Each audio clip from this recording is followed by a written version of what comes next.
Good morning, guys. Today we're going to have our new baon series. So for this day, they're going to have their what's that? Pork steak na very talaga dry kasi nga para pag sa school wala masyadong sabaw kasi mahirap pag may sabaw.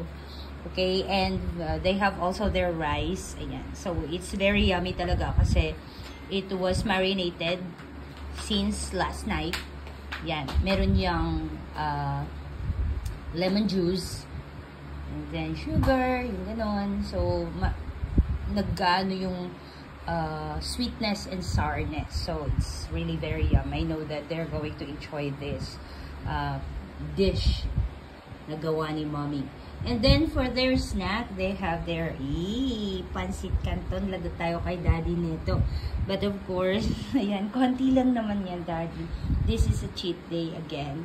And then, they have their egg, the boiled egg. And of course, ayan, they have their egg pie. Ayan.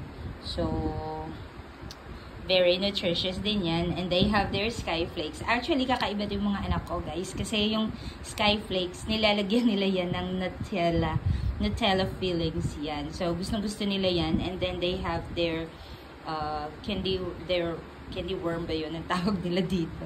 Okay. So, I hope that they're going to like this later for their snack. Ayan. So, if i-flex na naman nila ito, guys, ito ang kanilang favorite, the green grapes. Actually, kanina natikman ko siya. It's really very yummy.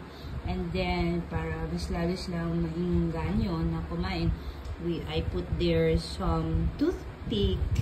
Toothpick ba yan? Fruit pick? I don't know.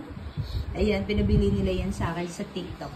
So, if you want to avail it, just click the yellow basket below. Okay? So, thank you for watching. I hope that you'd learn something for our baon series today.